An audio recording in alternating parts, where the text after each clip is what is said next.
The government has decided to place this matter of dangerous drinks and drugs where it belongs. We have determined that the manufacture, sale, distribution and consumption of drugs and killer alcoholic drinks is a matter of national security. It is an existential threat to the future sustainability of Kenya.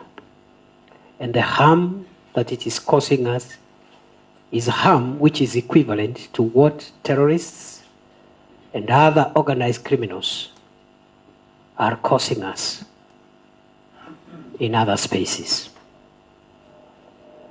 In the past, government has tried to address this matter, but looking behind with the benefit of hindsight, past measures taken to make sure that we save the population from harmful alcoholic products and drugs. Past measures have been rationalized on various aspects. It's a social problem. When people take these things, it affects their health, so it's a health problem. It's a social problem because some of the people who consume dangerous products are not able to be responsible citizens. So it's a social problem. They can't raise families. It is an economic problem because many of those who are hooked into these dangerous drinks, if they survive death, are not economically productive. They are zombies, and they are derailing national economic development. They are denying us an opportunity to contribute to raising household incomes by working hard to get livelihoods for their families, but also collectively denying the country of a productive workforce. We have decided as a country to place this matter where it belongs. This matter is no longer a matter concerning business, politics, social issues, family issues, economic issues. This matter that we are looking at is a serious threat to our national security. And unless we collectively, firmly rein on this matter, Kenya's future and the sustainability of this country in the description which it is known is going to be altered drastically 10, 20, 30 years from now unless we stop this thing. The measures are irreversible and non-negotiable because of national security interest. Some of you are telling us, oh, you want to go to court, I don't know, you want to go somewhere. It's okay. Court is okay, but the decisions are irreversible. And we must work together as a nation, and you are a critical part of that journey to save this nation from further degeneration.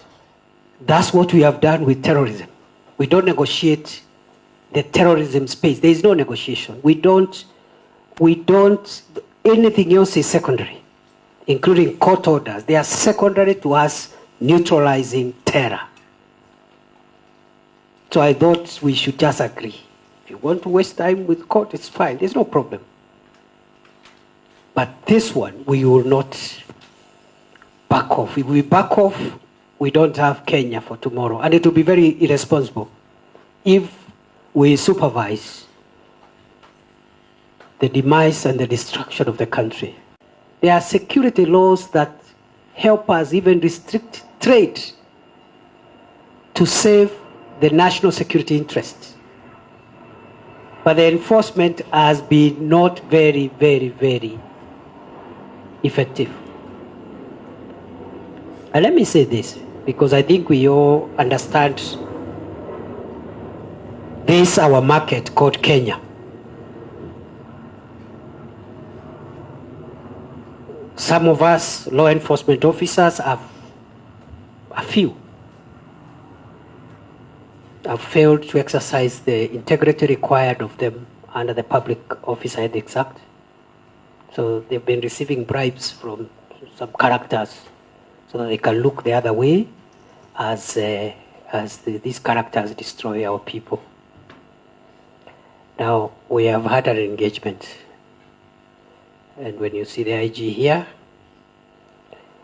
all law enforcement officers who try any monkey business with what we are doing now, several things will happen. One, they'll go home summarily.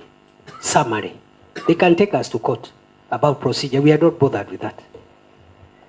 We'll sack them up front. Two, we are amending the law governing killing people through these dangerous drugs and killer drinks so that we make the regime applicable to people who perpetuate that threat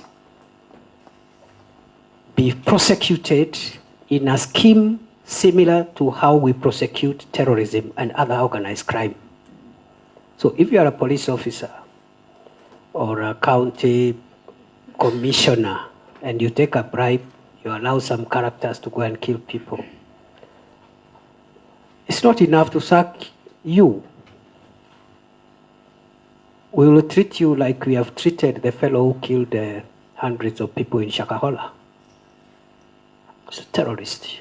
So we sack you, then we charge you under organized crime related laws. We keep you in custody for a year so that you don't, even before charging you. Then we keep on appealing the outcome of the court forever to keep you in the courts for the next 20 years so that you eventually you are in prison for life. Then we also look for auxiliary orders from courts so that we trace and freeze all your assets, sell them, and we are going to establish a fund, which fund will be used to compensate the victims of crime.